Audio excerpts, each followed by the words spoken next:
আপনাদের সবাইকে আমন্ত্রণ জানাচ্ছি প্রথম আলোর আজকের আয়োজনে। আপনারা এরই মধ্যে জেনেছেন জুলাই সনদ স্বাক্ষরের অনুষ্ঠানে জুলাই অভ্যুত্থানের পক্ষের শক্তিগুলোর মধ্যে এক ধরনের বিভেদ দেখা গেল। কেউ এর মধ্যে অংশগ্রহণ করেছেন। এই সনদে অধিকাংশই অনেকেই করেননি, এনসিপি সহ।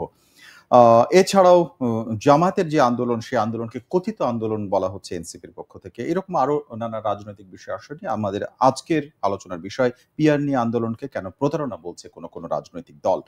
আলোচক হিসেবে আছেন গণ অধিকার পরিষদের সভাপতি নুরুল হক নূর। এসব নিয়ে আমাদের আজকের প্রথম আলোর আয়োজন বার্তা কক্ষে স্বাগত জানাচ্ছি আমি শামসুজ্জোহা।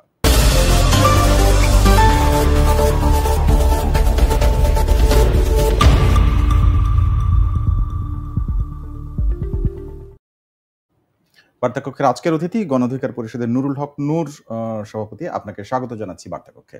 আপনাকে ধন্যবাদ, যারা দেখছেন তাদেরকে শুভেচ্ছা। প্রথমেই যেটি জানতে চাই, কি এমন হলো আসলে যে জুলাই অভ্যুত্থানের পক্ষের শক্তিগুলোর মধ্যে এতটাই বিভেদ হলো যে স্বাক্ষর অনুষ্ঠানের আগের দিন সেখানেই সকাল থেকে আন্দোলন দেখা গেল এবং সেখানে পুলিশি অ্যাকশন দেখলাম আমরা। তারপরেও অনুষ্ঠানটি হয়েছে এবং সেখানে এনসিপি যারা সবচেয়ে সামনের সারিতে ছিল তাদেরকে আমরা দেখলাম যে তারা যাননি। ঠিক আপনি পুরো প্রক্রিয়ার মধ্যে ছিলেন, কি হয়েছে? এটা একটা অপ্রত্যাশিত যে এই আন্দোলনের পরিচিত মুখ নেতৃবৃন্দ বিশেষ এনসিপির তারা এই জুলাই সনদের অনুষ্ঠানে ছিলেন না। আবার এর আগেও যদি আমরা দেখি যে ঘোষণাপত্রের সময় কিন্তু শীর্ষ নেতৃবৃন্দের অনেকেই দাওয়াত পেলে তারাও ছিলেন না, তারাও সে সময় অনেকে ঘুরতে গিয়েছেন। সো এটার চেয়ে তাদের কাছে ঘুরতে যাওয়াটা বড় মনে হয়েছে, কিংবা এইবার কোনো কারণে তারা প্রোগ্রামটা কৌশলগত হোক যে কোনো কারণে হোক স্কিপ করেছে। কিন্তু প্রকৃত অর্থে ধরেন এটা শুধু এনসিপি না, এটা যদি বলেন যে রাজনৈতিকভাবে যে কোনো দলই অভ্যুত্থানের পক্ষের শক্তি এখানে থাকবে না, এটা কোনোভাবে আমার কাছে প্রত্যাশিত ছিল না। কারণ আমরা সব দল মিলে তো দীর্ঘ প্রায় ৮-৯ মাস আলাপ আলোচনা করে তর্ক বিতর্ক, এবং যেটা অনেকে বলছিল গণপরিষদ, ওইটা কিন্তু অন কাইন্ড অফ গণপরিষদ ছিল। সেখানে এত ডিসকাশন, পার্লামেন্টে তো এই সমস্ত দল সব নেতৃবৃন্দ থাকতে পারবে না, বাট তাদের কিন্তু এইখানে ভয়েস ছিল। সবাই আলাপ করে শেষ পর্যন্ত ৮৪টি গুরুত্বপূর্ণ বিষয়ে সিদ্ধান্তে আমরা একমত হলাম। সেইটার বাস্তবায়ন এবং একটা রাজনৈতিক দলিল হিসেবে এই অংশীজনরা স্বাক্ষর করবে, সেখানে এই অভ্যুত্থানের নেতৃবৃন্দের দ্বারা একটি গঠিত দল তারা ছিল না।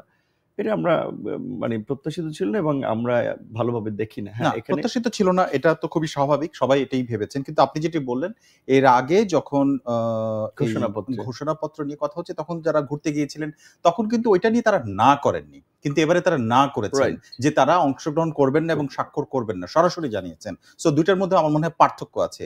আর তার চেয়েও বড় কথা, যারা ঠিক সেই অনুষ্ঠানের আগের দিন রাস্তায় দেখা গেল তাদের অনেককেই কাউকে আমরা আগে থেকে চিনি, যারা জুলাই অভ্যুত্থানের পরিচিত মুখ, যেমন হাত ভেঙে পড়া একজন। তো সেটা আমরা রাস্তার মধ্যে পড়ে থাকতে দেখলাম। এই ঘটনাগুলো আসলে আপনার কাছে কি মনে হয় যে জুলাই অভ্যুত্থানের যদি বিপক্ষ শক্তি বলি একটি দলকেও, যদি আপনি একটি দলকেও বলেন, সেইখানে এক ধরনের সুবিধা হয়ে গেল কিনা, মানে জ্বালানি দিল কিনা? এটা তো অবশ্যই, যে ধরেন আমি ব্যক্তিগতভাবে যেটা বিষয় মনে করি যে এই সময়ে আমাদের কোনো দাবি দেওয়া আদায় করার জন্য সরকারের বিরুদ্ধে কেন আন্দোলন করতে হবে? আমরা তো সরকারকে বসিয়েছি, আমাদের প্রতিনিধি আছে। এই যে আমাদের আন্দোলনের তরুণদের ছাত্র প্রতিনিধিরা ৩ জন ছিল, একজন এসেছে, এখনো ২ জন আছে। সেখানে চিফ অ্যাডভাইজার নিজে বলেছিলেন তার ভাষণে যে ছাত্ররা আমার নিয়োগকর্তা, তারা যতদিন চাইবেন আমি ততদিন থাকবো। তো তাহলে এই নিয়োগকর্তা হিসেবে তো আমাদের একটা শক্তি আছে। সেটাই প্রশ্ন, নিয়োগকর্তারা কেন তাহলে আন্দোলন করছে? রাইট। এখন এইখানে একটা বিষয় হচ্ছে আসলে অনেক কথা এখন আমাদের জন্য পপুলিস্ট রাজনীতির জায়গা থেকে কথা বলাটা খুব বিপজ্জনক হয়ে যাচ্ছে। কারণ আপনি দেখেছেন যে চিফ অ্যাডভাইজার পর্যন্ত মাইলস্টোনের ঘটনায় একটা স্টেটমেন্ট দিয়ে তার অফিসিয়াল পেজ থেকে আবার উইথড্র করেছিল। সো আমাদের এখন মাঝে মাঝে চরম একটা সত্য কথা কিংবা তিক্ত সত্য কথা ফেসবুকে লিখে আবার ওই পপুলিস্ট রাজনীতির কারণে উইথড্র করতে হচ্ছে। তো এখন আমি কিছু কথা বললে অনেকে আবার বিপক্ষে যাবে, অনেকে গালি দেবে। যেটা সত্য সেটা তো সত্যই, মানে আপনাকে তো প্রশ্ন তো তৈরি হয়েছে। এটা বলছি যে এটা তো আমাদেরকে বলতেই হবে। এখন আমি যতদূর জেনেছি জাতীয় ঐক্যমত্য কমিশন এবং অন্যান্য রাজনৈতিক দল সবাই মূলত এনসিপি সহ, এটি এনসিপির দাবি না, কিন্তু এটা আমাদের বলা চলে যে বিএনপি এবং কয়েকটি দল ব্যতীত বাকি সবাই এটার উপরে বেশি জোর দিয়েছে যে এই জুলাই সনদের একটা আইনি ভিত্তি। আর বিএনপি জোর দেয় না মানে বিরোধিতা করেছে সেটা না, বিএনপি বলেছে পার্লামেন্টে আমরা এটা স্বাভাবিকভাবে আমরা এটা ইমপ্লিমেন্ট করবো, কিন্তু আমরা চেয়েছিলাম যে আমাদের অতীতের অভিজ্ঞতার আলোকে এটার এখনই একটা আইনি ভিত্তি যে প্রক্রিয়া নিশ্চিত করা যায়। তো শেষ পর্যন্ত সেটাতে তো নিশ্চিত হয়েছে যে আচ্ছা, আমার মনে হয় এটা অনেকেই বুঝেন না, আমার কাছে একটু কনফিউজিং লাগে। সেটা হচ্ছে যে আইনি ভিত্তি দেয়া না দেয়া এই দুটোর মধ্যে আসলে পার্থক্য কি, এবং দেয়া মানে কি দিলে আইনি ভিত্তি দেয়া হয়? রাইট। এখন ধরেন এইটা আমরা যদি শুধুমাত্র একটা রাজনৈতিক সমঝোতা আলাপ আলোচনার একটা খসড়া হিসেবে এটাকে রেখে দেই, তাহলে নেক্সট পার্লামেন্টে কিংবা এই সরকার নেক্সট পার্লামেন্ট এসে বাস্তবায়ন করবে, এটা অনেকে বলা হচ্ছে। তো নেক্সট পার্লামেন্ট চাইলে তাদের মতো করে বাস্তবায়ন করবে, কাটসাট করে। এটা পুরোটা তারা চাইলে বাস্তবায়ন করতে পারবে, নাও পারবে। আপনি তো তারা বাস্তবায়ন করতে বাধ্য না। এবং যেহেতু এই প্রস্তাবে বিশেষ করে একটি বড় রাজনৈতিক দল হিসেবে বিএনপি তার অভিজ্ঞতা কিংবা তার বাস্তবতা হতে পারে, সেই আর নিরিখে অনেকগুলো বিষয়ে নোট অফ ডিসেন্ট দিয়েছে। সেই ক্ষেত্রে ওই বিষয়গুলো তো স্বাভাবিকভাবে বিএনপি তাহলে সেটা বাস্তবায়ন করবে না, এবং অন্য দল ও ক্ষমতা আসলে বামপন্থী দল আরো যারা যেসব বিষয়ে নোট অফ ডিসেন্ট দিয়েছে সেটা বাস্তবায়ন হবে না। আর যখন আপনার এই 31টা দল ও জোট মিলে একটা আলাপ করে, সেখানে 2-4টা দল কোনো বিষয়ে নোট অফ ডিসেন্ট দেয়, কার্যত ওইটা তো আর টিকে না। যেটা সিদ্ধান্ত হয়েছে সেটাই ফাইনাল হয়। আমরা এই ফাইনাল সিদ্ধান্তগুলোকে একটা আইনি ভিত্তি দেওয়ার দাবি জানিয়েছি এই কারণে, এইটা যেন যেখানে সংবিধানের পরিবর্তন করা হবে, পরিবর্তনের মাধ্যমে যেটা একটা সংবিধানের সংযোজন করা হয়। যেই বিধানটা, যেমন ধরেন পিএসসি কে আমরা একটি স্বাধীন একটা সাংবিধানিক প্রতিষ্ঠান হিসেবে এখানে নিয়োগ প্রক্রিয়া যেন স্বচ্ছ হয়, এই বিষয়ে আমরা কিছু আলাপ আলোচনা করছি। যার নিয়োগ প্রক্রিয়াটা কিভাবে হবে, বর্তমানে যে প্রধানমন্ত্রী নিয়োগ দেয় ওই প্রক্রিয়া না, রাইট। এইখানে আপনার নিয়োগ প্রক্রিয়ায় কি পার্লামেন্ট হলে তার স্পিকার, ডেপুটি স্পিকার, মানে সরকারি দল বিরোধী দলের প্রতিনিধি, এমনকি হাইকোর্টের একজন বিচারপতি থাকবে, তারা আসলে ডিসাইড করবে পিএসসি সদস্যদেরকে কি প্রক্রিয়া কিভাবে নির্ধারণ করবে। মানে এরকম মোট 84টি বিষয় আপনারা একমত হয়েছে। দুর্নীতি দমন কমিশন, ইভেন নির্বাচন কমিশনও। এখন যেটা বলা হয়েছে যে আপনার ধরেন ওই রাষ্ট্রপতি যে সার্চ কমিটি করে, এটা তো কার্যত সরকারি দলেরই মনোভাব অনুযায়ী একটা কমিশন গঠন হয়। আমরা এখন যে প্রক্রিয়া বলছি, সরকারি দল বিরোধী দল নাম প্রস্তাব করবেন প্রধান উপদেষ্টা হিসেবে কিংবা তত্ত্বাবধায়ক সরকার প্রধান হিসেবে, এবং বাকি 10 বা 20 জনের প্রতিনিধি হিসেবে নাম প্রস্তাব করবেন। পার্লামেন্টে অন্যান্য প্রতিনিধিত্বকারী দল সমূহ আপনার নাম প্রস্তাব করবে, সেটা আলাপ আলোচনার ভিত্তিতে নির্ধারণ করা হবে। প্রত্যেকটা বিষয় যখন কেতাবি কোনো কিছু আমরা দেখি, কোন আইন করা হয়, তার প্রত্যেকটা লাইন পড়লে খুব সুন্দর মনে হয়, এটা ভালো লাগে যে এটা এক্সিকিউট হলে খুব ভালো হবে। 84টা আমি নিশ্চিত শুনলে খুব ভালো লাগবে, কিন্তু এইটা যে এক্সিকিউট করা হবে তার নিশ্চয়তা আমি সালাউদ্দিন আহমেদ বা ওনাদের বক্তব্য শুনে যেটা বুঝেছি, পরে যখন সংসদ আসবে সেই সংসদ এটা পাস করতে হবে, তাই তো? আর আইনি নিশ্চয় ভিত্তি মানে কি এটা চাচ্ছে যে সেই সংসদ পাস না করে আর উপায় থাকবে না, আগেই সেটি করতে হবে, এরকম কিনা? অনেকখানি সেটা যে পরবর্তী পার্লামেন্ট যেন এটা পাস করতে বাধ্য থাকে। সেকেন্ড একটা বিষয় হচ্ছে যে এখনো কিছু কিছু আইন বা বিধান সেটা প্রেসিডেন্টের অর্ডার দিয়ে বাস্তবায়ন করা সম্ভব। সেই ক্ষেত্রে আমরা চেয়েছি যে এই যে আমরা যে আলাপ আলোচনাটা করলাম, এর একটা জনগণের ম্যান্ডেট নেওয়ার জন্য এটাকে গণভোটের মাধ্যমে গৃহীত করা, তাহলে এর পক্ষে একটা জনমত আপনি অলরেডি নিয়েছেন, সুতরাং এটাকে আর বাইপাস করার সুযোগ নাই। দ্বিতীয়ত হচ্ছে এইটা এই গণ অভ্যুত্থান পরবর্তী সময়ে ডক্ট্রিন অফ নেসেসিটির জায়গা থেকে এই রাষ্ট্র সংস্কারের জন আকাঙ্ক্ষাকে প্রাধান্য দিয়ে সরকার রাজনৈতিক দলগুলোর সাথে আলাপ আলোচনা করেছে, এই মর্মে একটা রুল, এই আপনার একটা অর্ডার জারি করা, যেটা জুলাই সনদ অধ্যাদেশ বাস্তবায়ন নামে একটা অর্ডার জারি হবে, যেন এটাকে কোনোভাবে কেউ আর এটাকে চেঞ্জ করতে না পারে, কিংবা ওই যার নোট অফ ডিসেন্ট দেওয়া হয়েছে, সত্যি বলতে গেলে যে সেই সমস্ত বিষয়গুলো যেন আর না। এখানে দুটো প্রশ্ন, একটা হচ্ছে অধ্যাদেশ যদি জারি করা হয় তাহলে কিন্তু পরবর্তীতে আইনে রূপান্তর করতে হলে সংসদে ওটা পাস করে নিতে হয়, এটা আপনি জানেন। সংসদে শেষ পর্যন্ত একটা রেটিফিকেশন, তাহলে হ্যাঁ, এই ক্ষেত্রে আপনার মনে হয় কিনা যারা মনে করছে যে আমরা ক্ষমতায় যাব বা যারা মানে যাবেন ফাইনালি, তারা আসলে কোনো মতে সংসদে নির্বাচনটা হয়ে গেলে পরে দেখা যাবে কি করা যাবে, এরকম কোনো বিষয় আছে কিনা? আরেকটা হচ্ছে, শুধু আমরা এনসিপির কথাটা বলছি, কিন্তু এনসিপির বাইরে সিপিবি সহ আরো 4টা বাম দল যারা একটা আমার কাছে মনে হচ্ছে যে তারা একটা গুরুত্বপূর্ণ ভূমিকা নিয়েছে। তাদের ভূমিকাটা এরকম যে এনসিপি যা বলছে সেটা না, তারাও যায়নি, কিন্তু তাদের ভিন্ন একটা মতামত আছে, সেটার ব্যাপারে যদি কিছু বলেন। আপনার নিশ্চয়ই মনে আছে, সেটি আমাদের দর্শকদের জন্য একটু মনে করে দিচ্ছি। তারা বলেছিলেন যে প্রোক্লামেশন অফ ইন্ডিপেন্ডেন্সের ক্ষেত্রে বিষয়টি বাদ দেওয়া হবে আগের সংবিধান থেকে, এই ধারাটা তারা চান না, এরকম একটা বিষয় তারা বলেছেন। এটাও কি আপনার একমত? না, মুক্তিযুদ্ধের ঘোষণাপত্র বাদ হবে এটা তো আমরা কখনোই কেউই সমর্থন করব না। মুক্তিযুদ্ধ তো আমাদের একটা অস্তিত্বের জায়গা, সেইখানে আমি যতদূর জানি যে শেষ দিকে একটা বলা হয়েছিল যে শেখ মুজিবুর রহমানকে জাতির পিতা হিসেবে স্বীকৃতি দেওয়া, তার ছবি প্রতিকৃতি এগুলো সংরক্ষণ, এই বিধানগুলো এই যে ধারাটা আছে সংবিধান থেকে, এই পোর্শনটাকে বাদ দেওয়ার বিষয়ে একটা আলাপ আলোচনা হয়েছে। কারণ যেহেতু শেখ মুজিবুর রহমান আমাদের অবশ্যই একজন বড় জাতীয় নেতা ছিলেন, মুক্তিযুদ্ধে তার অনেক ত্যাগ এবং ভূমিকা আছে, কিন্তু ৭২-এর পর থেকে রাষ্ট্রপতি শেখ মুজিবুর রহমানের আবার সেই সময়ের রাজনৈতিক পরিস্থিতি নিয়ে আবার জনগণের উপর যে নির্যাতন, নিপীড়ন এবং বাকশাল, সেটি নিয়ে বড় ধরনের সমালোচনা আছে। কাজে সেই জায়গা থেকে তো এই সবাই তো আর ওইভাবে শেখ মুজিবুর রহমানকে এই কর্মকাণ্ডের কারণে যে তাকে সাংবিধানিকভাবে জাতির পিতা, তার প্রতিকৃতি সংরক্ষণ, এটা তো অনেকে করে না।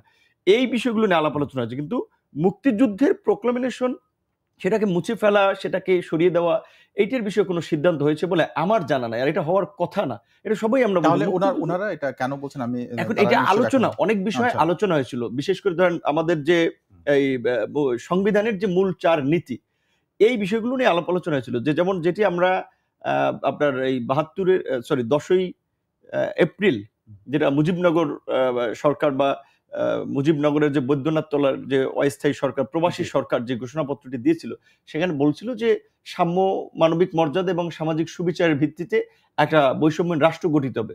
আমরা ওইটাকে মূল নীতি হিসেবে গ্রহণ করার দাবি জানিয়েছিলাম, যে সাম্য, মানবিক মর্যাদা, সামাজিক সুবিচার। মানে আপনারা বলছেন যে ওটাতে কোনো ক্লাশ নাই? না, ক্লাশ নেই। এই বিষয়গুলো নিয়ে একটু কথা হয়েছিল।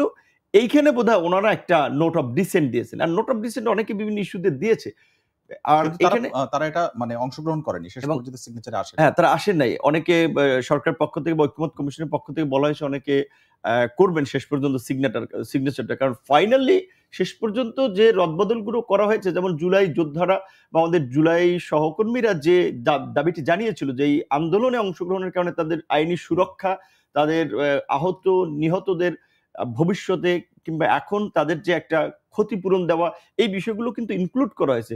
শেষ পর্যন্ত যদি আমি দেখি, ঐক্যমত কমিশন এবং রাজনৈতিক দলগুলো মোটামুটি সবার দাবি দেওয়া কি প্রাধান্য দিয়ে এটাকে একটা রূপরেখায় দিয়েছে। এখানে একটা বিষয় আমি আপনাকে শেয়ার করতে চাই, যেটি আমি শেষ দিন আমি রাজনৈতিক নেতৃবৃন্দ সহ আমরা আলাপ আলোচনা করেছিলাম।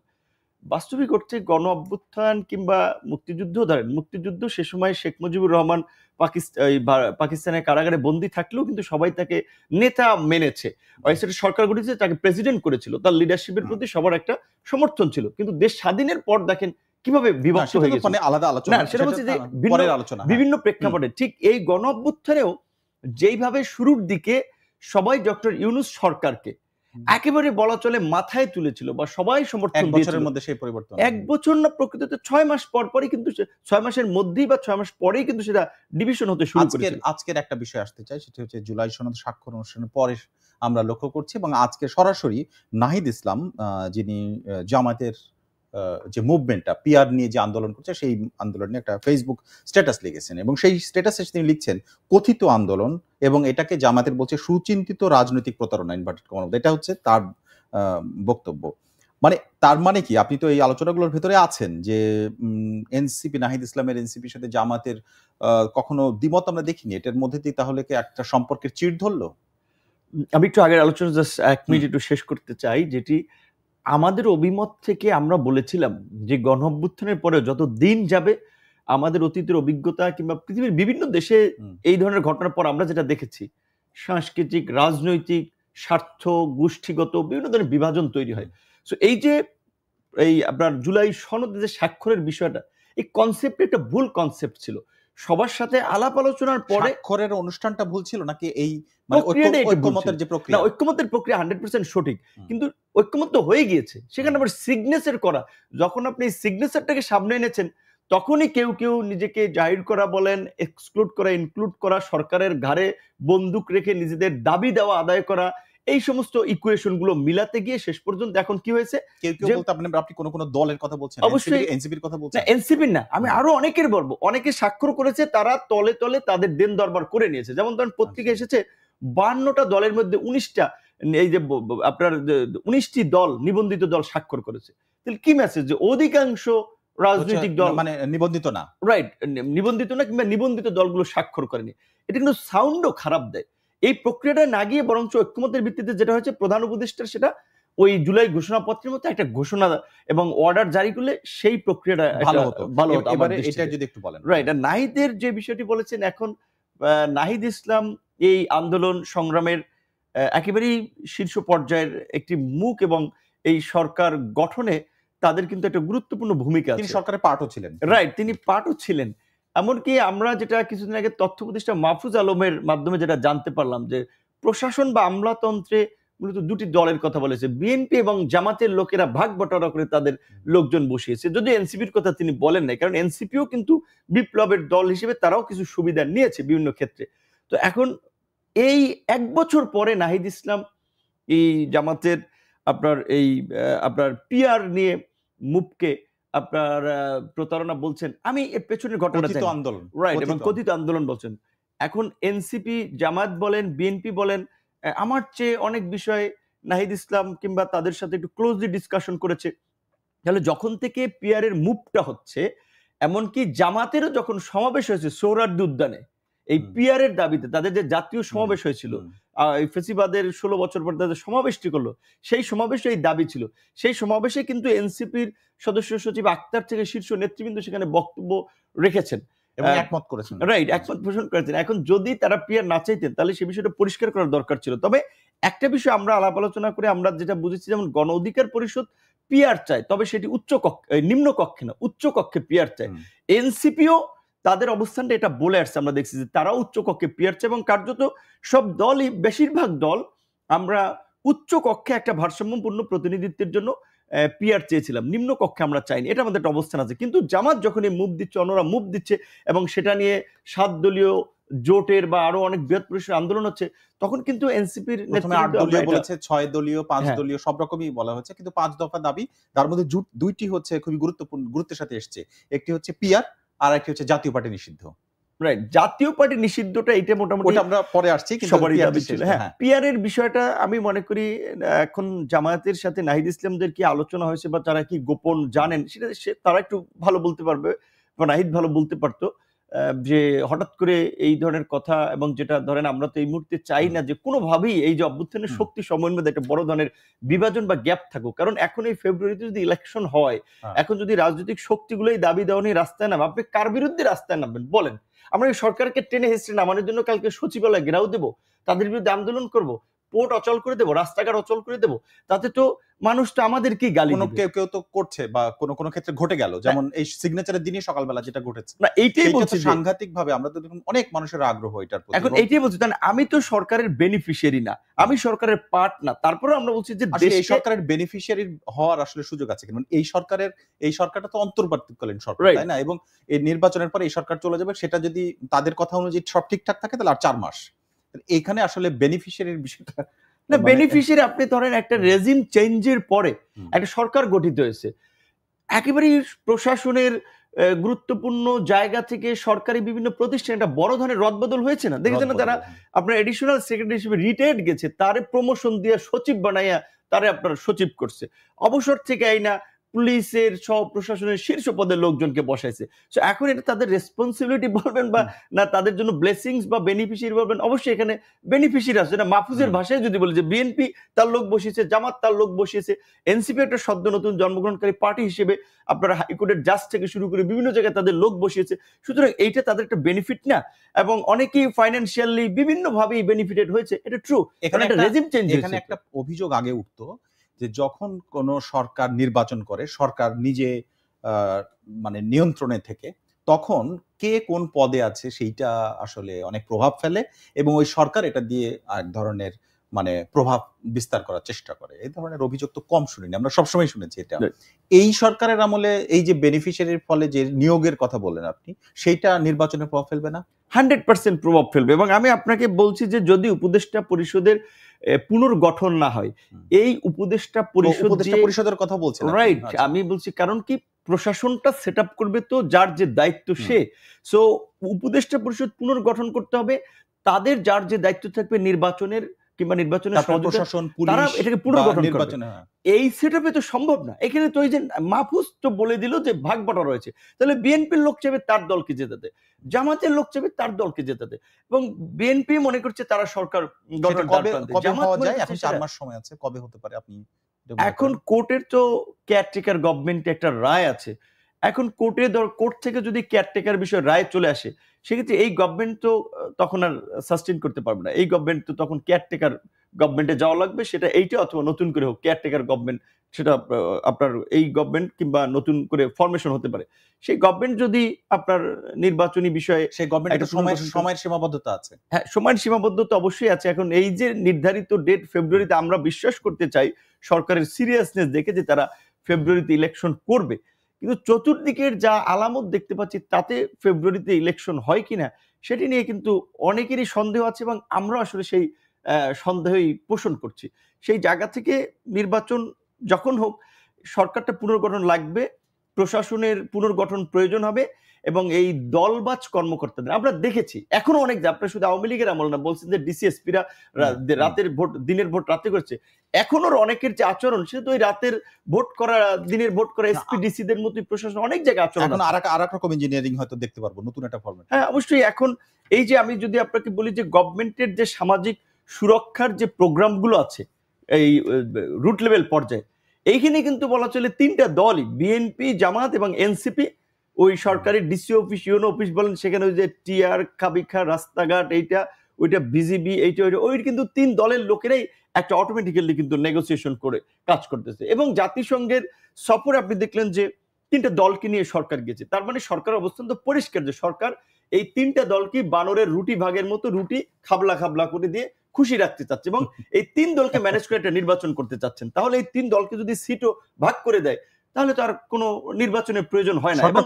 এর মধ্যে আমরা দেখলাম এই তিন দলের মধ্যে একটা অভিযোগ, আমি প্রথম যে অভিযোগ দিয়ে আপনার সাথে প্রশ্ন শুরু করেছি সেটি হচ্ছে জামাতের বিষয়ে অভিযোগ করেছে যে তারা রাজনৈতিক প্রতারণা করছে এনসিপি। এবার আসে বিএনপির ক্ষেত্রে, বিএনপির আমরা খুবই গুরুত্বের সাথে সালাউদ্দিন আহমেদকে সবগুলো বৈঠকে পার্টিসিপেট করতে দেখছি, এবং একই সাথে আপনারাও ছিলেন ওই বৈঠকগুলোতে, এনসিপি ছিল, সবাই তাদের সাথে বৈঠক করতেন। সালাউদ্দিন আহমেদকে বলা হচ্ছে যে তাকে ক্ষমা চাইতে হবে, কারণ তিনি যে বক্তব্য রেখেছেন যারা ওই দিন সকালবেলা আন্দোলন করেছিলেন তাদেরকে দোষর বলার কারণে। এইটা মানে আপনার কি মনে হয়, এটাকে মানে দোষারোপের জন্য এমনি বলার জন্য বলা, নাকি আসলে মানে যৌক্তিকতা আছে, আপনিও তাই মনে করেন কিনা? সালাউদ্দিন সাহেব কি বলেছেন সেটা এক্স্যাক্টলি আমি শুনি নাই, কারণ এখন আসলে এই এত নেতৃবৃন্দ এত বিষয়ে বক্তব্য রাখেন, তার বক্তব্যের আগা গোড়া মাথা খুঁজতে গেলে এত টাইমও আসলে পাওয়া যায় না। কিন্তু সালাউদ্দিন আহমেদ বিএনপির একজন দায়িত্বশীল লোক, এবং এই ঐক্যমত্য কমিশনে আমরা আলাপ আলোচনা করছি, একজন লার্নেড ম্যান, বিভিন্ন বিষয়ে মানে যুক্তি দিয়ে তর্ক হয়েছে, কথা হয়েছে, এবং তিনিও দেখেছি ওখানে খুব ভালোভাবে কথাবার্তাগুলো বলেছেন, সেখানে হাসি মুখে কিন্তু সবাই পাশে বসে কথা বলেছে। ওই ধরনের পার্সন হিসেবে তাকে মনে হয়নি। এখন জুলাই, আমি যতটুকু ফেসবুকে দেখলাম যে জুলাই যোদ্ধাদের এখানে আওয়ামী লীগের বা ফেসিবাদের দোসরদের ইনভলভমেন্টে পার্লামেন্টের ওখানে এই ঘটনাটি ঘটেছে, এরকম একটি বক্তব্য এসেছিল। এখন ধরেন যে আমি বারবার যে কথাটি বলছি যে আমি গভর্নমেন্টের বেনিফিশিয়ারি না হলেও কিন্তু নিঃস্বার্থভাবে এই গভর্নমেন্টকে সাকসেস করার জন্য শুরু থেকে ইফোর্ট দিয়ে আসতেছি এবং জনগণকে আপিল জানাচ্ছি, কারণ এই গভর্নমেন্ট ব্যর্থ হলে সেই ব্যর্থতাটা পুরো এই অভ্যুত্থানের অংশীজনদের। এখন এই যে অনুষ্ঠানটা, এটা একটা রাষ্ট্রীয় অনুষ্ঠান, এটা কোনো দলের অনুষ্ঠান না। তাহলে এই অনুষ্ঠানটা যদি ধরেন পণ্ড হয়ে যায়, গোটা জাতির কাছে কি মেসেজটা যাবে? তাহলে যে সরকার ফেল করেছে। এখানে রাষ্ট্রীয়ভাবে ধরেন, এটা আমি যারা আন্দোলন করেছে তাদের প্রতি আমি সহানুভূতিশীল, বিনয়ের সাথে বলছি, তাদের প্রতি আমার ফুল রেসপেক্ট আছে। যে ছেলেটা হাত চলে গেছে, ওর হাত তো আমি আপনার ফেরত দিতে পারবো না, আমরাও নির্যাতিত হয়েছি, কিন্তু এই ধরনের একটা প্রোগ্রাম যদি ভেস্তে যায়, ন্যাশনাল ইন্টারন্যাশনালি কি মেসেজ যায়? রাষ্ট্র ফেল করতেছে, আইন শৃঙ্খলা বাহিনীর কোনো জায়গায় নিয়ন্ত্রণ নাই, তাহলে তো রাষ্ট্র একটা ব্যর্থ এবং অকার্যকর রাষ্ট্রে পরিণত। ওই ঘটনা তখন তো বন্দুকওয়ালাদের ক্ষমতা গ্রহণ করার জন্য তো রাস্তা তৈরি করে দেবে এগুলো। সেই জায়গা থেকে সেদিন আইন শৃঙ্খলা বাহিনী পরিস্থিতি কন্ট্রোল করার জন্য একটা ভূমিকা নিয়েছিল। এত ভিডিওটি দেখি নেই, সেখানে যদি কোনো অনাকাঙ্ক্ষিত ঘটনা ঘটে থাকে সেটা সকলের জন্য দুঃখজনক, কিন্তু এই ঘটনাটা ঘটাও ঠিক হয় নাই। এই যে পরিস্থিতিটা তৈরি হয়েছিল, এটা একটা রাষ্ট্রকে চ্যালেঞ্জ করা হয়। আচ্ছা, এতগুলো যে মানে অনেকগুলো সমস্যা আমি দেখছি যে নাহিদ ইসলাম যে সমস্ত বক্তব্য দিয়েছেন তা নিয়ে আমরা জামাত ইসলামকে আক্রমণ, এদিকে বিএনপির বিষয়ে আপনি বলছেন, আপনি নিজেও কিছুটা উপদেষ্টাদের পুনর্বন্টনের বিষয়ে বলেছেন। আমরা দেখলাম যে সেফ এক্সিটের বিষয়ে কথা বলেছিলেন, সেটা কিন্তু উপদেষ্টাদের টার্গেট করে, তাই না? তাহলে কি এক ধরনের সমস্যার মধ্যে দিয়ে আমরা যাচ্ছি কিনা? এবং আমি একটু যুক্ত করতে চাই, গত কয়েকদিনে আপনি দেখেন বেশ কিছু ঘটনা ঘটেছে, যে ঘটনাগুলোকে সামাজিক যোগাযোগ মাধ্যমে তো মানুষের যে কণ্ঠস্বর শোনা যাচ্ছে, সেখানে এক ধরনের প্রশ্ন উঠছে যে এই ঘটনাগুলোর ভেতরে আসলে কোনো ষড়যন্ত্রের গন্ধ আছে কিনা, অনেকে খুঁজেও পাচ্ছেন, এরকম ব্যাখ্যা লিখছেন। আমি ঘটনা তিনটি বলে আপনার কাছে ছাড়ছি। মিরপুরে আগুন লাগলো, তারপরে বিমানবন্দরে আগুন, এবং চট্টগ্রামে 1200 টন পণ্য সহ জাহাজ ডুবি, এবং এছাড়াও আরো কয়েকটা জায়গায় আগুনের ঘটনা ঘটেছে। এইগুলোকে মানুষ একটা যোগসূত্র আছে কিনা এই ধরনের খুঁজে পাওয়ার চেষ্টা করছে, এবং উপদেষ্টাদের বিষয়ে কথা বলছে, রাজনীতি সবকিছু মিলে। আপনার কাছে এরকম কোনো খবর আছে কিনা বা আপনি মনে করেন কিনা? দেখেন, আমি ওপেন সিক্রেট বলে পরিষ্কারভাবেই বলেন। আমাদের বাইরের দেশের দুটো গোয়েন্দা সংস্থা, একটা সরকারের পক্ষে কাজ করতেছে, একটা বিপক্ষে কাজ করতেছে। বিপক্ষে তারা সরকারকে ব্যর্থ করার জন্য, দেশে একটা নৈরাজ্য তৈরি করার জন্য কাজ করছে। সো এই যে একেবারে একটা 3টা বড় ঘটনা সিরিজ আকারে ঘটলো, মিরপুরে, বিমানে, আবার চট্টগ্রামে যে কার্গো ডুবি, এখন হতে পারে 2-1টা ন্যাচারাল ঘটনা, আবার 2-1টা ঘটনায় তৃতীয় পক্ষের ইনভলভমেন্ট কিংবা পরিকল্পিত ঘটতেও পারে। এয়ারপোর্টের মতো এই ঘটনাটিতে যে সমস্ত বর্ণনা আমরা শুনতে পাচ্ছি, ঢাকার মধ্যে সবচেয়ে সেনসিটিভ জায়গা, রাইট, যেইভাবে প্রত্যক্ষদর্শীদের বয়ান, আমার বয়ান না, এটা তো অলরেডি সোশ্যাল মিডিয়াতে মেইনস্ট্রিম মিডিয়ার বক্তব্য এসেছে, যেই ঘটনা তার মনে হচ্ছে যে এখানে কারো দুর্বলতা, গাফিলতি ছিল। এমনকি আমি ধরেন এই জুলাইয়ের সনদ অনুষ্ঠানের কথাই যদি আপনাকে বলি, যে আমরা সিগনেটরি, প্রত্যেকটা দলের 2জন করে সিগনেটরি, আমরা ওখানে ঢুকবো, আমাদেরকে বলছিল যে 1টা থেকে লাঞ্চের ব্যবস্থা আছে, আমরা আগে গিয়েছি কিন্তু আমরাও ঢুকতে পারিনি।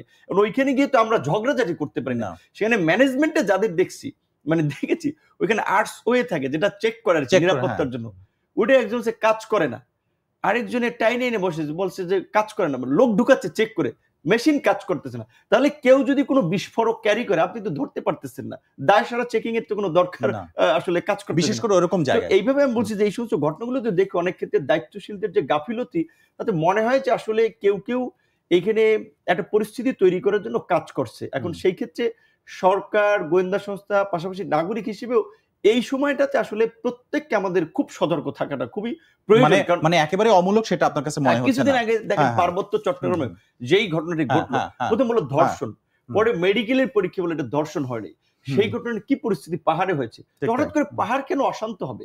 আর এখন বিশেষ করে প্রশ্ন থেকে যাচ্ছে এই গভর্নমেন্টের যে ক্যারেক্টার, সেই সময় পাহাড় অশান্ত হওয়ার কথা না। সো এইখানে বহির্শক্তির কিন্তু ইনভলভমেন্ট আছে, কারণ যারা গত 16 বছরে ফ্যাসিবাদকে পৃষ্ঠপোষকতা করেছিল, ফ্যাসিবাদের পতনের পরে সরকার যখন তাদের সাথেও সম্পর্কটা স্বাভাবিক করে নাই, তারাও কিন্তু নানানভাবে সরকারকে নাস্তানাবুদ করার জন্য তাদের কথাবার্তা কোনটাই কাজ করতেছে, এটা তো প্রকাশ্যই বোঝা যাচ্ছে। এখন একটা বিষয় আসতে চাই, আমরা যে 5টি দাবি করে জামাত তো আসলে একা না, ওখানে ধর্মভিত্তিক আরো বেশ কয়েকটা রাজনৈতিক দল ছিল, প্রায় 5-6টা নামের বেনামে, মানে বিভিন্ন নামে, যে নামগুলো অনেকগুলো আমাদের জানা নাই। প্রশ্ন হচ্ছে যে দুটো বিষয় খুবই সামনে, একটা হচ্ছে পিআর আর একটা হচ্ছে জাতীয় পার্টি নিষিদ্ধকরণ। এখন জাতীয় পার্টি নিষিদ্ধকরণ এবং জাতীয় পার্টির সাথে আপনার যে ইনসিডেন্টটা এর আগে ঘটলো, এবং তারপরে প্রথমত বলি যে আপনি একটা দলের প্রধান, এবং তারপরে আপনাকে মারধরের ঘটনা ঘটলো, এবং তারপরে কোন বিষয়ে, কোন সরকারের সময়, যে সরকারটা প্রতিষ্ঠার পেছনে আপনাদের অবদান আছে, যোগাযোগ আছে, এবং সরাসরি আমাদের রক্তের উপর দিয়ে, এবং আপনাদের প্রত্যেকের সাথেই ব্যক্তিগতভাবে তাদের যোগাযোগ হয়, সারাক্ষণই হচ্ছে, মিটিং হচ্ছে। এই ঘটনাটা আসলে মানে আপনি কিভাবে বিশ্লেষণ করেন? এর আগে আপনার পার্টির পক্ষ থেকে কথা হয়েছে, কিন্তু সরাসরি আপনাকে পাইনি আমরা। প্রথমে আমি একটা বিষয় আপনাদেরকে বলে রাখি, কিছু গণমাধ্যমে, পত্রপত্রিকা যেভাবে এসেছে হয়তো তারা জানে নাই, কিংবা তাদেরকে বিভিন্ন জায়গা থেকে নোট দেওয়া হয়েছে এইভাবে প্রচার করার জন্য লিখতে। প্রকৃততে জাতীয় পার্টির নেতৃবৃন্দের সাথে কিন্তু আমাদের ক্ল্যাশ হয়নি, ওইভাবে মারামারি, ধাওয়া পাল্টা দেওয়া হয় নাই। আমরা একটা মিছিল করে যেভাবে আমাদের কার্যালয়ের সামনে একদল এসে অবস্থান নিয়েছি, বসছি, সংবাদ সম্মেলনের জন্য প্রস্তুতি নিচ্ছি, আর কিছু লোকেরা আসতেছিল রাস্তা দিয়ে, তো তাদের সাথে ওইখানে জাতীয় পার্টির কার্যালয়, মেইন রাস্তার যে মুখ, কার্যালয়ের ভিতরের সড়কে যেতে, সেইখানে তখন আমাদের কিছু নেতৃবৃন্দের সাথে আইন শৃঙ্খলা বাহিনী, তাদের সাথে একটা কথাবার্তা হচ্ছিল, কারণ পেছন থেকে তাদেরকে ইটপাটকেল মেরেছিল জাতীয় পার্টির কিছু নেতৃবৃন্দ, বলতে গেলে ইনসিডেন্ট ওইটুকু পর্যন্ত। তারপর আইন শৃঙ্খলা বাহিনীর সাথে কথাবার্তা, তারা তারপরে চলে আসতেছিল, এর মধ্যে তাদেরকে পেছন থেকে অ্যাকশন, এবং ভিডিওতে আপনারা পুরো দেশবাসী কিন্তু দেখেছে, সেখানে পোশাক পরিহিত একেবারেই সেনা সদস্য এবং পুলিশের সদস্যরা আমাদের উপর আক্রমণ করেছে। তো এইটা একটা পরিকল্পিত ঘটনা ছিল, এবং এর সাথে নিশ্চয়ই কেউ না কেউ জড়িত। একটা বিচার বিভাগীয় তদন্ত কমিশন হয়েছে, তারা রিপোর্ট দিলে আমরা বুঝতে পারবো। পুলিশের পক্ষ থেকে আমাদেরকে পরিষ্কারভাবে বলা হয়েছিল পুলিশের ওই ধরনের কোনো ইনস্ট্রাকশন ছিল না। আর্মিরও অনেকে বলেছে যে না, আমাদের এই ধরনের কোনো ইনস্ট্রাকশন ছিল না। তাহলে ঘটনাটা কিভাবে ঘটলো? রাইট, এটা পরিষ্কার। তাহলে কেউ না কেউ ঘটনাটি ঘটেছে নিশ্চয়ই। ওইখানের যারা কমান্ডিং অফিসার, যেহেতু জাতীয় পার্টির অফিসকে প্রোটেক্ট করার জন্য সবসময় আমরা সেনাবাহিনীর একটা ভূমিকা দেখেছি। এর আগেও ছাত্র যখন শাহবাগ থেকে মিছিল নিয়ে গেছে, তারা জাতীয় পার্টির অফিস ঘিরে রেখেছিল। এখন ধরেন জাতীয় পার্টিকে রাজনৈতিকভাবে কিংবা অভ্যুত্থানের একজন সংগঠক হিসেবে আমি নিষিদ্ধ চাই, কিন্তু জাতীয় পার্টি নিষিদ্ধ হবে কি হবে না সেটা শেষ পর্যন্ত সরকার এবং আইন আদালত বলবে।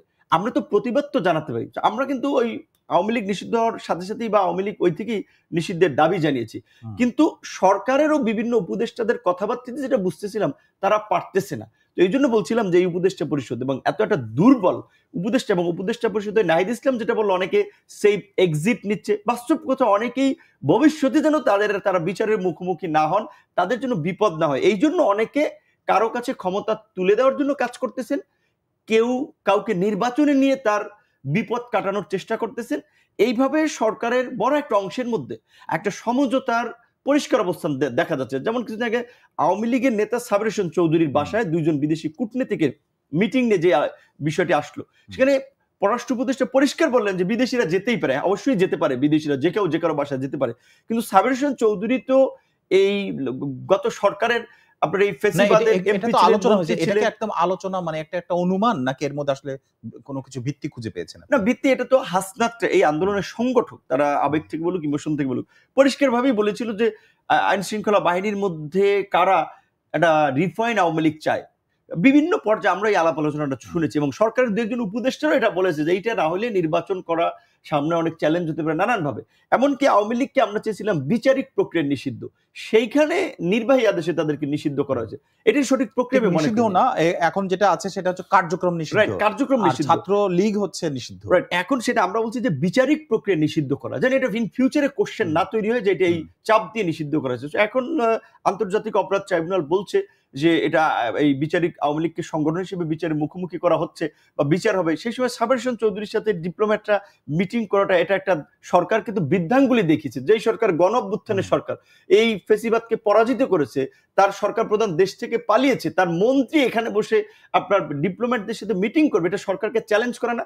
সেই সরকারের উপদেষ্টা যখন বলে যে মিটিং করতেই পারে, তার মানে তারা কম্প্রোমাইজের পথে হাঁটছেন, এটা তো পরিষ্কার। আচ্ছা, এখনো যে যেটা আপনি বলছিলেন যে সাবির হোসেন চৌধুরীর বাসায় বৈঠকটাকে মানে রিফাইন্ড আওয়ামী লীগের লক্ষণ বলেন, আবার এদিকে জাতীয় পার্টি নিষিদ্ধের কথা বলেন। জাতীয় পার্টি নিষিদ্ধ নিয়ে এখানে অনেক রাজনীতিবিদ আসে, আপনি জানেন, তাদের সাথে আমি এই প্রশ্ন জিজ্ঞেস করি, তারা অনেকেই বলেছেন যে কেউ বলেছেন, আর কেউ কারো কারো ব্যাখ্যাটা এরকম যে নুরুল হক নূর কি জন্য এটা নিয়ে লেগেছে বা ওটা হচ্ছে আমরা জানি না, কিন্তু বিষয়টা হচ্ছে জাতীয় পার্টি যদি আসে তাহলে নির্বাচনে থাকে, তাহলে তারা গুরুত্বপূর্ণ হয়ে উঠতে পারে, কখনো কোনো তৃতীয় বা দ্বিতীয় গুরুত্বপূর্ণ দল হিসেবেও আবির্ভূত হতে পারে, সেই রকম একটা সম্ভাবনা আছে, সেই জন্য তাদেরকে না আসতে দেওয়া। এরকম কোনো মানে ইকুয়েশন, মানে ভোটের ইকুয়েশন আছে কিনা? আচ্ছা, প্রথম কথা হচ্ছে এই কথাটা যে বলছে যে এটা আমাকে ব্যক্তিগত আমি দেখেছি টক শোতে অনেক অ্যানালাইসিস করে অনুমান নির্ভর কথা বলেছে যে ভিপি নূর গণ অধিকার পরিষদ হঠাৎ করে কেন জাতীয় পার্টির পেছনে লাগলো, হঠাৎ করে কেন আন্দোলন করলো, কর্মসূচি। আমার মনে হয় আপনি সরাসরি উত্তর দেন। রাইট, সেটা বলছে। এটা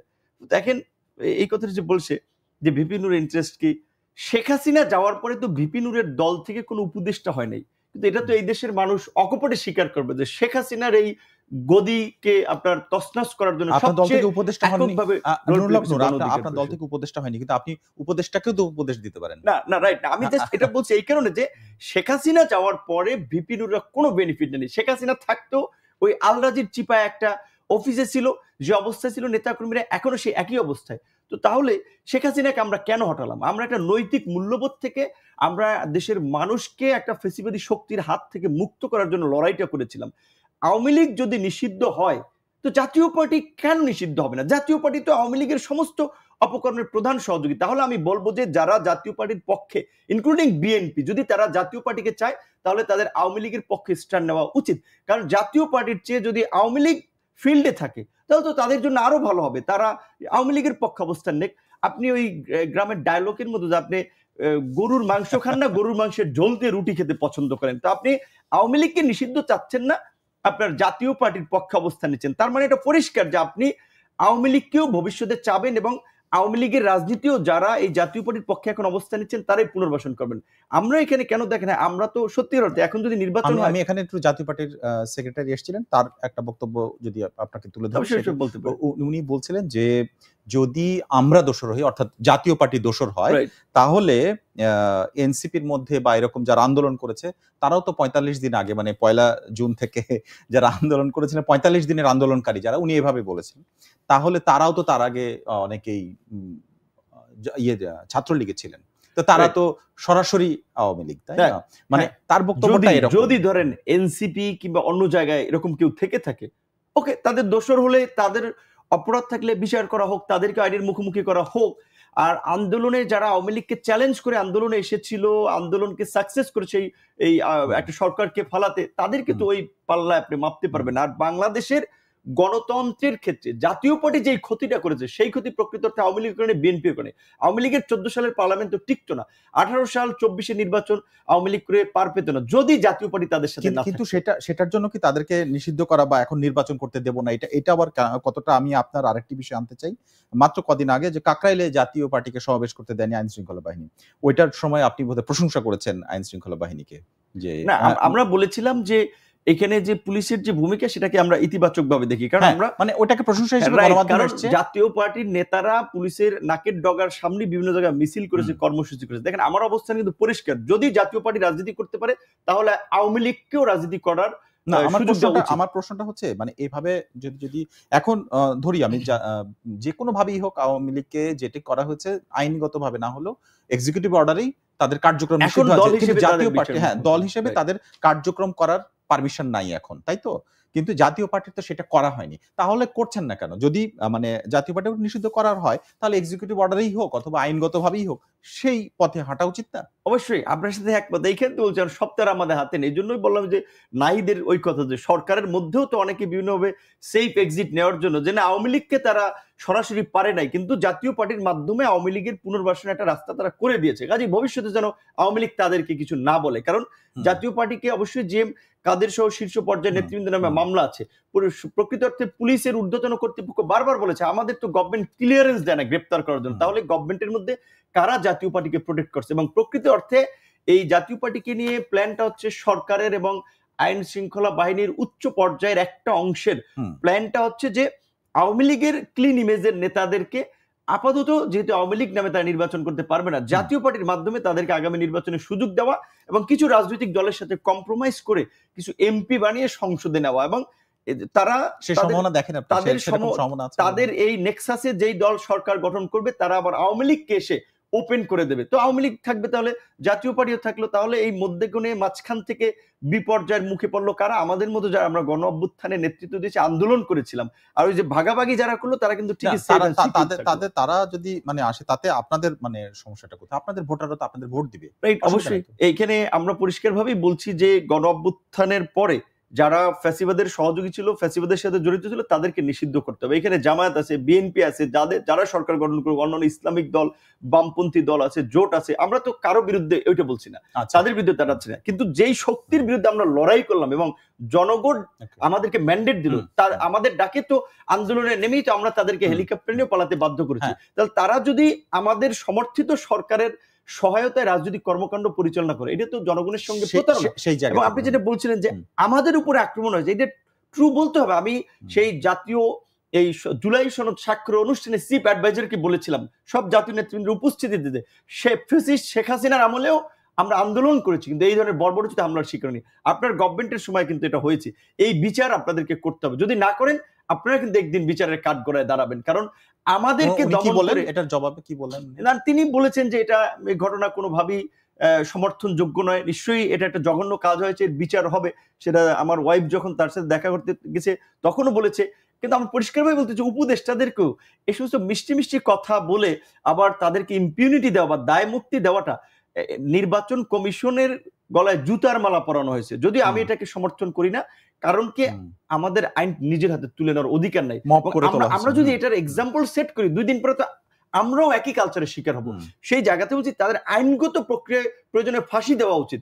বাংলাদেশের প্রধান বিচারপতি দাড়ি মোজ শেভ করে কিন্তু পালিয়ে গেছেন, বাইতুল মোকামের ইমাম সাহেবও পালিয়ে গেছেন, প্রধানমন্ত্রী তো পালিয়ে গেছেন। এই নজিরগুলো আছে। আজকের এই সরকারের উপদেষ্টাও যদি তারা একটা সমঝোতার পথে হাঁটে, ভবিষ্যতে কিন্তু তাদের আমরা একেবারে শেষ প্রান্তে আমি একটা শেষ প্রশ্ন করতে চাই, সেটি হচ্ছে যে খুব সম্প্রতি আপনি দেখলেন ডাকসু এবং চাকসুর নির্বাচন হলো এবং সব মিলে এখন পর্যন্ত 4টি পাবলিক বিশ্ববিদ্যালয়, বাংলাদেশের অন্যতম গুরুত্বপূর্ণ ঢাকা সহ বিশ্ববিদ্যালয় হলো, সব জায়গায় ছাত্র শিবিরের জয় হয়েছে। এইটা তারা জানতেন এবং এই ধরনের মাঠের পরিস্থিতি ছিল জন্যই কি এই নির্বাচনটা হয়েছে বলে মনে করেন? আপনি নিজে আমি বরাবরই ছাত্র সংসদ নির্বাচনের পক্ষে ছিলাম, যে ছাত্র সংসদ নির্বাচন হোক, এবং আমি অনেকে নির্বাচন চাই। আমার প্রশ্নটা কিন্তু ক্যাম্পাসের বাইরে রাজনৈতিক, রাইট, এটা বলছি যে আমি এই কারণে ভূমিকাটা বলছি যে এই কারণে যে এর ধারাবাহিকতা থাকলে অনেক নেতৃত্ব তৈরি হবে। এখন শিবিরের 4টা প্রতিষ্ঠানের জয়লাভ, আমি ধরেন ব্যক্তিগতভাবে যদি বলেন, এটা মানে ওই যে বলছি যে সোশ্যাল মিডিয়াতে পপুলিস্ট রাজনীতি করে অনেকে গালি দেবে, অনেকে স্টেটমেন্ট চেঞ্জ করলে, কিন্তু ব্যক্তিগতভাবে আমি খুব হতাশ হয়েছি যে ওই মানে শিবিরকে 4টা প্রতিষ্ঠানই তারা উইন করলো। কেন? কারণ হচ্ছে তাদের যে ওয়েলফেয়ার সিস্টেম, ওই কাউরে ধরেন ইসলামী ব্যাংক থেকে বৃত্তি দিয়েছে, সিজেটেম থেকে, এই তাদের এই সমস্ত করে তারা জানতো আগে থেকে যে এখানে তাদের ফিল্ড ভালো, সেই কারণেই নির্বাচনটা হওয়ার সম্ভব হয়েছে। না, নির্বাচন তো সবাই চেয়েছে, কিন্তু আমি বলছি দেখেন বিশ্ববিদ্যালয়ের শিক্ষার্থীরা কোন বিবেচনায় একেবারে ঢালাওভাবে শিবিরকে ভোট দিল। অন্য কেউ কি এই আন্দোলন সংগ্রাম গণতান্ত্রিক লড়াই ভূমিকা ছিল না? তো বিশ্ববিদ্যালয়ের শিক্ষার্থীরা, আমরা যেই কালো টাকা পেশি শক্তির রাজনীতির পরিবর্তন চাই, একটা সচেতন নাগরিক সমাজ তৈরি করে আমরা একটা ইতিবাচক রাজনীতি চাই, তো বিশ্ববিদ্যালয়ের শিক্ষার্থীরাও যদি একদিন ডাক্তার দেখানো একটা ফ্রি প্রেসক্রিপশন পেয়ে, কিংবা কোনো ব্যাংক থেকে বৃত্তির বিনিময়ে, কিংবা বিরিয়ানির প্যাকেটের জন্য যদি ভোট দেয়, তাহলে এই সমাজ, এই রাষ্ট্র কোথায় গিয়ে দাঁড়াবে? এবং 4টা বিশ্ববিদ্যালয় শিবির অবশ্যই তাদের কাজকর্ম ভালো, সেই জন্য আমি অনেকবার তাদের প্রশংসাও করেছি, কিন্তু 4টা বিশ্ববিদ্যালয়ের শিক্ষার্থীরা দেশের টপ বিশ্ববিদ্যালয়ের শিক্ষার্থীরা যেভাবে এই সিদ্ধান্ত দিল, তাতে আমি খুব অবাক হয়েছি যে এই দেশে আমরা যারা একটা পরিবর্তনের রাজনীতি চাই, তো আমরা এই টাকার কাছে, এই ধরনের মেকানিজমের কাছে রাজনীতি করে কি করবো? কেন মানুষ জীবন দেবে? আমরা একেবারে শেষ প্রান্তে শেষ করব যে এটা তাহলে তারা জেনেই আসলে এই নির্বাচনটা করা সম্ভব হয়েছে কিনা। মানে আপনি বলছেন শিবির জানতো জিতবে, সেই জন্যই এই নির্বাচনটা হলো। যেমন স্থানীয় সরকার নির্বাচনের ক্ষেত্রে কিন্তু অনেকে না করেছেন, কিন্তু বিশ্ববিদ্যালয়গুলোর নির্বাচনটা সরকার আসার আগেই করতে হবে, এই নির্বাচনের আগেই করা হলো, তাতে একটা বার্তা দেয় কিনা। এবং সেটা প্রকৃততে শিবির জিতবে 3 দশক ঢাকা বিশ্ববিদ্যালয়ের শিবির নিষিদ্ধ ছিল, কাজে শিবির কল্পনাও করতে পারেনি যে শিবির এখানে জিতবে। তারা তো জানতো ভেতরে তারা কাজ করেছে। এটা ঠিক যে তারা কাজ করেছে প্ল্যান অনুযায়ী একেবারে অনেক আগে থেকে। কারণ তো ধরেন আওয়ামী লীগের সময় তো অনেকে ছাত্রলীগের মধ্যে ছিল, তারা শিক্ষার্থীদের তাদের যে ওয়েলফেয়ার বেস কাজকর্ম, কাউকে ভর্তিতে সহায়তা করা, বিভিন্ন সাপোর্ট করা, এগুলো করে তারা একটা অবস্থান তৈরি করেছে। এবং তাদের যে পলিসি যে একজন সদস্য আরেকজনকে ভোট নিশ্চিত করবে, ওই রকমের সিস্টেমেটিক কাজটা কিন্তু ছাত্র দল বলেন অন্য সংগঠনগুলো করতে পারেনি। এবং তারা তো জানতো, তাদের এইটা মাথায় ছিল যে তারা ভালো করবে অন্তত একটা অংশে, সেই ক্ষেত্রে তারা নির্বাচনটার জন্য হয়তো আগ্রহী ছিল। এবং আমি নির্বাচনে আগ্রহী কিন্তু শিবির না, কিন্তু নির্বাচনে আগ্রহী কিন্তু মোটামুটি সবাই ছিল, যে নির্বাচনটা মানে তাহলে তাদের আগ্রহের কারণেই হয়েছে এরকম কি ব্যাপারটা? না, আগ্রহটা তো সবার ছিল। আমি এখন শিবিরের এই উইনকে বা সাধারণ শিক্ষার্থীর তাদের এই রায়কেও বলছি যে এটা আমার কাছে সঠিক বিবেচনা মনে হয়, কিন্তু তারপরে আমি বলি আমি কিন্তু নির্বাচনের পক্ষে অলওয়েজ ছিলাম, কারণ নির্বাচনটা হলে এইবার শিবির সামনে আরেকজন জিতবে, এইভাবে একটা নেতৃত্ব তৈরি হবে। এবং এই ছাত্র সংসদ নির্বাচনগুলো, এই ছাত্র সংসদের নেতৃত্ব আমাদের জাতীয় রাজনীতিতে কিছুটা হলেও পরিবর্তন আনবে বলে আমরা মনে করি, সেই কারণে আমরা নির্বাচনটা চেয়েছিলাম। সুতরাং শিবির চেয়েছে, অন্যরা চেয়েছে, সবাই চেয়েছে বিধায় কিন্তু শেষ পর্যন্ত নির্বাচনটা হয়েছে, কিন্তু গোলটা হয়তো শিবির দিয়েছে। অনেক ধন্যবাদ আপনাকে নুরুল হক নূর, আজকে যোগ দেওয়ার জন্য। Thank you. দর্শক, আমাদের সঙ্গে আজকে ছিলেন গণ অধিকার পরিষদের সভাপতি নুরুল হক নূর, এবং তাকে নিয়ে আমরা জাতীয় এই মুহূর্তে রাজনৈতিক নানা দিক নিয়ে আলোচনা করেছি। এমন আরো আলোচনা এবং বিশ্লেষণ জানতে আমাদের সঙ্গে থাকুন। রবি থেকে বৃহস্পতিবার পর্যন্ত আমাদের এই আয়োজন প্রথম আলোর বার্তা কক্ষে, prothomalo.com, প্রথম আলোর ইউটিউব, ফেসবুক সহ সোশ্যাল মিডিয়া সবগুলো প্ল্যাটফর্মে। আজ যারা সঙ্গে ছিলেন আপনাদের সবাইকে ধন্যবাদ।